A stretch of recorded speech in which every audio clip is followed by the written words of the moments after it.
Portland is not slowing down by any stretch. People are still moving here, homes are still selling, there are still neighborhoods where good homes can attract strong activity, and there are still buyers relocating from all over the country who want to understand whether Portland, the suburbs, or Southwest Washington makes the most sense for them. But something very important is happening in 2026, and if you are buying or selling, you need to understand it before you make a decision. The demand is not disappearing. It is moving. There are certain parts of the Portland metro where homes are sitting longer than they were just a few years ago. Buyers are becoming more selective. They are asking better questions. They are negotiating harder, and they are comparing more options. And they're also taking more time before making a decision. At the exact same time, there are other communities where demand remains very healthy. Homes are selling, builders are still building, and relocation buyers are still showing up every single week. So the question is not, is Portland dead? The better question is, where is the demand shifting? And what does that tell us about what buyers actually want right now? In this video, I'm going to break down 5 Portland area markets that are cooling off, where buyers are moving instead, and what this means for you, whether you are buying or selling or relocating in the Portland metro in 2026. And I want to be clear from the beginning. When I say an area is cooling off, I am not saying it is bad. I am not saying homes are not selling. I am saying the buyer behavior has changed. The urgency is different. The expectations are different. And the homes that used to sell easily now have to work harder to get that attention. If we haven't met, my name is Daniela Walker. I help people just like you relocate in Portland metro, all the suburbs, and Southwest Washington every single week. If you're thinking about making a move here, call me, text me, email me, or schedule a consultation. My contact information is below. Now let's get into it. Let's start with one probably most surprising for many people, and that is downtown Portland condos. Now, before anyone jumps into comments, let me be very clear. Downtown Portland condos are not dead. People are still buying them. There are still buyers who love the lifestyle. There are still people who want to walk to restaurants, coffee shops, the waterfronts, the Pearl, the theaters, the stadiums, and all the things that come with that urban living. But for the right buyer, downtown Portland still offers something that most suburbs cannot duplicate. However, compared to where things were 5 or 6 years ago, the buyer behavior has changed dramatically. What we are seeing now is more inventory, longer days on market, more price reductions, more negotiations, and a much bigger concern around HOA fees. The biggest shift is not that people suddenly hate downtown. The biggest shift is that the buyers are doing the math differently. A buyer would have automatically chosen downtown condo is now asking, why would I pay $600,000 or $7 or even more for a condo with a large HOA fee when I could buy a townhome in Beaverton, a newer home in Hillsboro, or even a single family home somewhere further out? And that is a fair question, because when you take the mortgage payment, then add the HOA dues, then add the parking, then add potential assessments, suddenly the monthly number may not feel as attractive as buyers expected. That is especially true for relocation buyers. A lot of people moving here are coming from other markets where they had more space. They may be working remotely, they may have kids, they may have pets, they may not need to be downtown every day. And once they realize that access is still there when they want to, but live somewhere with more space, newer construction, a garage, less uncertainty, their priorities start to change. So downtown is not disappearing. There will be always a buyer demand for that area, but it is no longer the automatic choice for as many buyers as it used to be. One of the places benefiting from that shift is Hillsboro. Hillsboro has become one of the biggest winners in the Portland metro, and honestly, it is easy to understand why. A lot of buyers do not start their search in Hillsboro, they start by looking at Portland. Then they start comparing homes, prices, square footage, condition, commute, and lifestyle, and eventually they realize Hillsboro gives them a lot for what they want in a more practical package. The first obvious driver is employment. Intel is one of the largest employers in Oregon, and the broader Silicon Valley force continues to support a lot of tech and semiconductor-related jobs. For buyers relocating for work, being close to employment it's really a huge deal. But jobs are only one part of the story. The real reason Hillsboro is winning is that it solves several problems at the same time. Buyers get newer housing, they get planned communities, they get more square footage, they get garages, yards, and floor plans that actually fit the way people live today. A lot of buyers relocating from California, Texas, Arizona, or other growth markets are used to newer homes, and they look closer into Portland and realize that the inventory may be older, smaller, or need updates. Hillsboro feels familiar to them because many of the homes and communities feel newer and easier to understand. Daily life in Hillsboro is also much more convenient than some people expect. You have Costco, you have Trader Joe's, you have Wingwood, New Seasons, Orenco Station, Top Golf, restaurants, coffee shops, parks, trails, and a lot of services close by. It does not feel like you constantly have to drive to Portland to get everything. Hillsboro has become a very self-contained, and it matters to a lot of buyers who want convenience. Transportation is another benefit. The MAX, the Blue Line, runs through Hillsboro, so buyers have a transit option into Portland. It may not be perfect for everybody, but it is still a major advantage compared to suburbs with no rail connection at all. And then there is the coast. This is something people moving here ask about all the time. They want to know how close they are to the Oregon coast. From Hillsboro, you're positioned better for a beach day than you would be from any east side suburb. That matters to people who picture weekends at Cannon Beach, Seaside, or in Pacific City. Now, Hillsboro is not perfect if your lifestyle is centered around downtown Portland.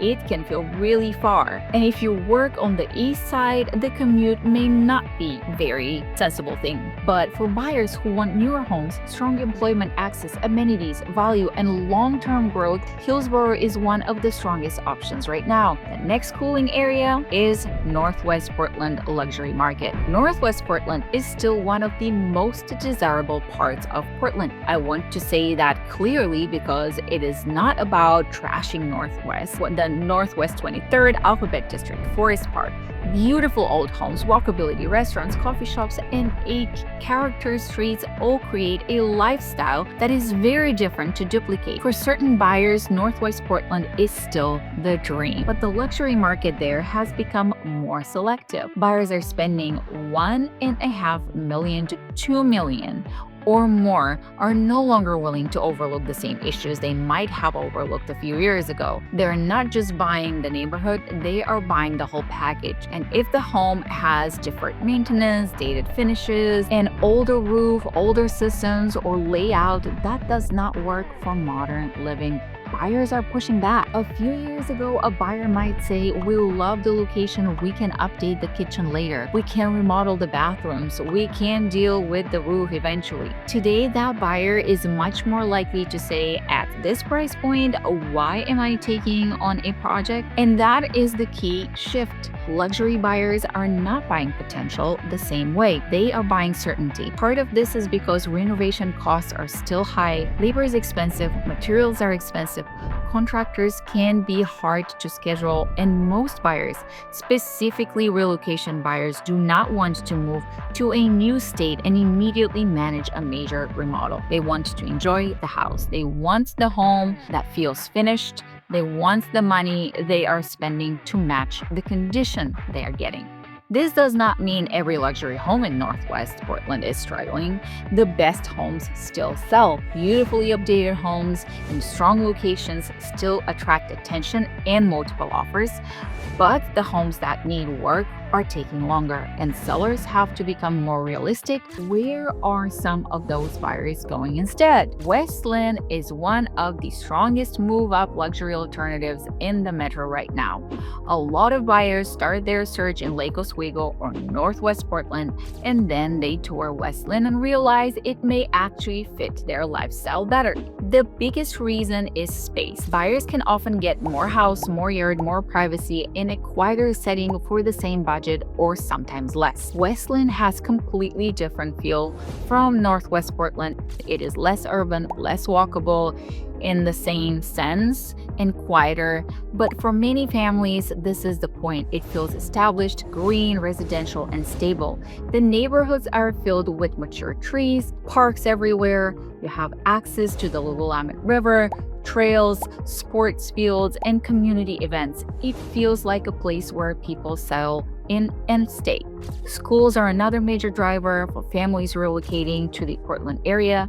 Westland is often near the top on the list for school reputation. Buyers who are initially focused on Lake Oswego often start comparing what they can get in Westland and realize the value may be stronger. They may not get the Lake Oswego name, but they may get some more square footage, a better lot, a newer or better maintained home, and a lifestyle that feels more relaxed. Daily life is also easy. You have grocery stores like Safeway, Market of Choice, local restaurants, coffee shops, gyms, parks, and convenient access to nearby Lake Oswego, Oregon City, Tualatin, and the I-205. You are not isolated. You are connected, but you are not in the middle of the city. Westland is not the right fit for someone who wants urban energy. You want to walk out your door to dozens of restaurants and nightlife. Northwest Portland will still make more sense. But if you want schools, space, stability, parks, long-term livability, Westland is one of the places buyers are moving towards. Next, cooling trend, older homes in East Portland. East Portland still offers some of the more affordable housing options in the metro. That is still true. There are buyers who look east because they want a lower price point, larger lot, or an entry point into home ownership that they cannot find anywhere else. But the homes that need significant updates are cooling off much more than the homes that are move-in ready. The reason is simple. Buyers today are much more payment conscious and renovation conscious too. They are not just looking at purchase price, they are looking at the total cost of ownership. They are asking about the age of the roof, the furnace, the air conditioning, the water heater, the electrical panel, and the plumbing, sewer line, windows, and everything. They want to know what they are walking into. This is a major shift from the frenzy a few years ago. When inventory was extremely tight, buyers were willing to compromise. They might accept an older kitchen, dated bathrooms, or systems that would need work soon because they felt they had no choice. Today, they have more options. And when buyers have more options, they become more selective. A house that needs a new roof, new HVAC, electrical updates, and cosmetic work is not a project anymore. It's a financial question. Buyers are asking, can I afford the payment and the repairs? Many times the answer is no, or they may simply decide they would rather buy something newer and more predictable. That is one of the reasons demand continues shifting towards Happy Valley. Happy Valley continues to be one of the strongest relocation destinations in the Portland metro. When buyers visit for the first time, one of the first things they notice is how new everything feels. The roads, the shopping, the homes, the schools, the communities, they feel more modern. For buyers coming from states where newer construction is normal, that feels comfortable. I hear the same thing from buyers all the time. Daniela, we do not want a project. They do not want to replace a roof. They do not want to remodel a kitchen. They do not want to update electrical. They want to move in, unpack, and enjoy the home. Happy Valley speaks directly to that type of buyer. Many communities in Happy Valley have been built in the last 10 to 15 years, and there is still new construction in and around the area. Builders like D.R. Horton, Holt Homes, Ichijo have been part of the growth in the broader Happy Valley and Pleasant Valley area. Buyers can find open floor plans, large kitchens, higher ceilings, modern primary suites, energy-efficient construction, and layouts that make sense for families. The lifestyle is also a major part of the appeal. Many neighborhoods feel clean, organized, and family-focused. Some homes have territorial views or even mountain views on a clear day. You have New Seasons, Fred Meyer, restaurants, coffee shops, fitness centers, medical offices, parks, trails, and it continues to all grow. Most day-to-day needs can also be handled locally, which is important to families who do not want to drive across town for everything. Happy Valley also has strong access to the outdoor and recreation activities. You are generally around 45 minutes from Mount Hood and about 45 minutes from the Columbia River Gorge, depending on where exactly you live and the traffic on that day. But for buyers who want to ski, hike, snowboard, paddleboard, or just love being outside, that is a major advantage. You're also close enough to Portland and the airport, and you stay connected to everything. There are trade-offs, of course, and I would be doing you a disservice if I ignored them. Lots can be very small. Many neighborhoods have HOAs. Some areas feel dense than people picture when they hear that is a suburb. Traffic has increased as the area has grown, and if you want older, unique character and filled neighborhood, unique character home, Happy Valley is not for you. But despite those trade-offs, demand remains strong because Happy Valley gives many buyers what they want in 2026: newer homes, good schools, convenience, and more predictable ownership experience. Now let's talk about Gresham, specifically the higher priced segments of Gresham. Gresham continues attracting buyers who are looking for value. There's still many buyers who look at Gresham because they can get more house for the money compared to closer in Portland neighborhoods. The location can also be excellent for people who want access to the Columbia River Gorge, Mount Hood, or the east side of the metro area. Once buyers move into higher price points, the conversation changes. When someone is looking at a $450,000-$500,000 houses, Gresham may look very compelling, but when that buyer moves closer to $800,000, $900,000, suddenly Gresham is being compared against Happy Valley, Camas, parts of Beaverton, even Westland and Damascus. And at that higher price point, buyers are definitely not evaluating square footage. They are evaluating schools, neighborhood consistency, lifestyle, long-term appreciation, commute, amenities, and resale confidence. And this is where Gresham faces more competition. The value proposition becomes less obvious when the price gets high enough that buyers can choose from several other desirable communities. So the higher priced parts of Gresham are not cooling because Gresham is bad. They are cooling because buyers have alternatives and they are taking those alternatives seriously. One of the biggest alternatives, especially for relocation buyers, is Camas. Camas is one of the strongest relocation stories in the entire region. A lot of buyers do not start with Camas on their list. They start with Portland, Beaverton, Lake Oswego, Happy Valley, even Vancouver. Then they discover Camas, visit it, and suddenly it becomes a serious contender. The first major advantage is Camas' location. Camas is in Southwest Washington, but it is positioned very well for airport access. Many homes are around 15 to 20 minutes from Portland International Airport. Depending on traffic, that is a huge deal, and it is directly affecting who chooses to live there. A lot of airline employees choose Camas, pilots, flight attendants, and people who work around the airport often like Camas because the commute to PDX can be so convenient. It also attracts frequent business travelers, consultants, executives, and people who fly often for work. If you travel regularly, being that close to the airport can improve your quality of life in a very real way. Camas also attracts families who prioritize schools and stability.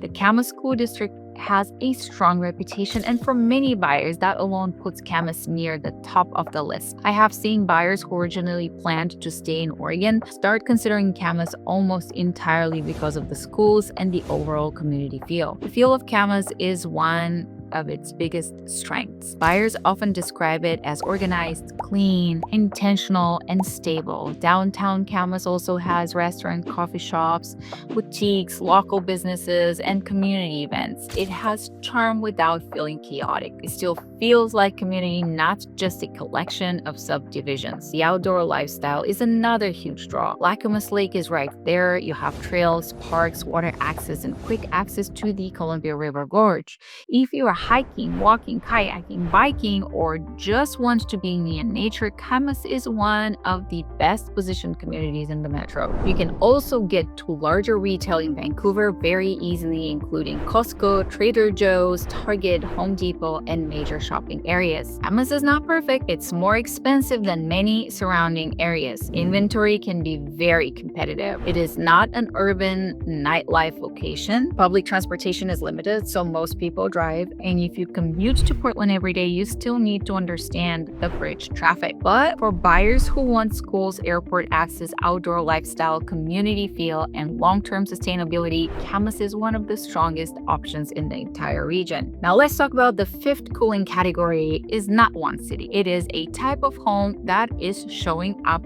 all over the metro. Older suburban homes that have not been updated. This could be a 1970s split level, a 1980s traditional, or 1990s home with original finishes. These homes can be in good locations, still struggle if they do not match what today's buyers want. Buyers walk into a home with original oak cabinets, old carpet, dated bathrooms, older windows, and then they drive 15 minutes away and tour a newer home with modern finishes, open layout, energy efficiency, and builder incentives. That comparison is brutal for outdated homes, and this is where sellers need to be very honest with themselves. You are not only comparing against the house down the street, are comparing against new construction, are competing against rate buy downs, we're competing against closing cost credit. So that can be a difficult conversation. It doesn't mean that older homes cannot sell. No, don't get me wrong, they absolutely can, but they need to be priced correctly,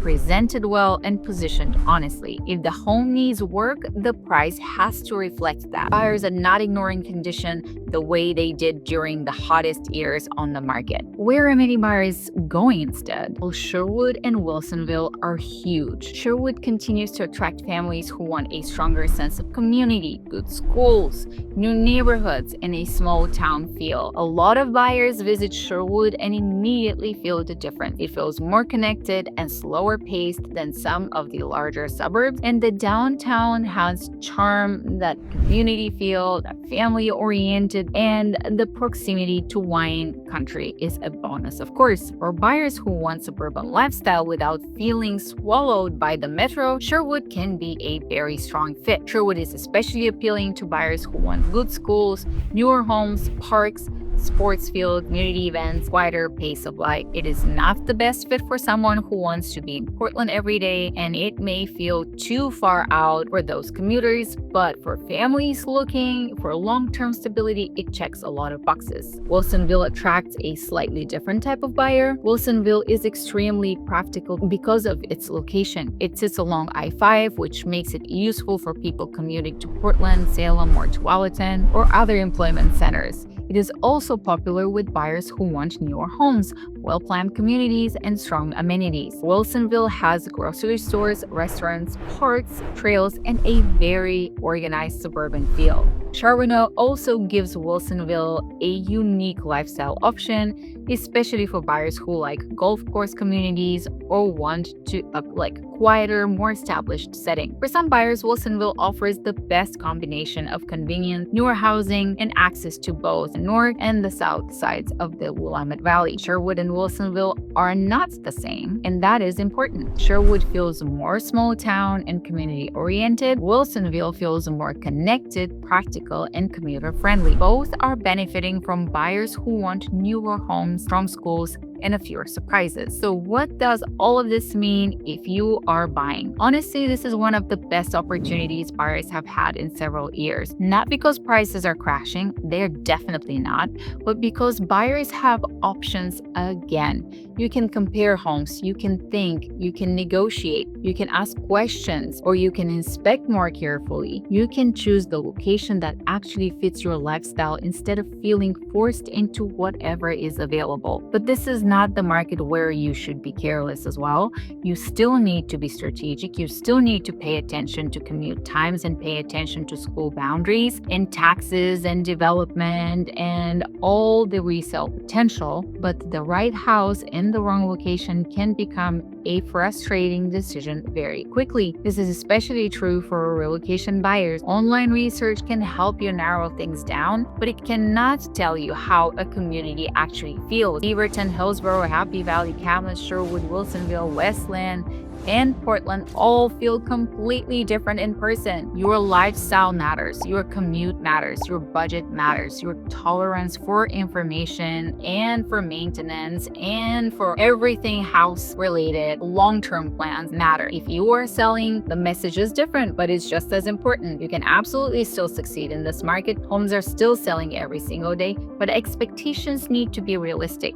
The homes that sell quickly usually they have three things in common. They're priced correctly, they're presented well, they are move-in ready or priced appropriately for their condition. The homes sitting on the market usually have a problem with price, condition, or both. Sellers cannot price as if the buyers have no choice. Buyers now have choices. And if your home is meeting with new construction, builder incentives, you need to present it well and you need to price it well. This is where preparation really matters. Repairs matter, cleaning matters, staging matters, photos matter, pricing strategy really matters. The market is not forgiving, lazy, preparation the way it sometimes did during the frenzy years. So this is the big picture. Portland is not declining, it is evolving. The market is becoming more intentional. Buyers are prioritizing value lifestyle schools, and the demand is shifting towards communities that offer stronger combination of practicality and quality of life. If you are thinking about moving to Portland, the Portland suburbs, or Southwest Washington, do not try to figure out all of this out alone from a map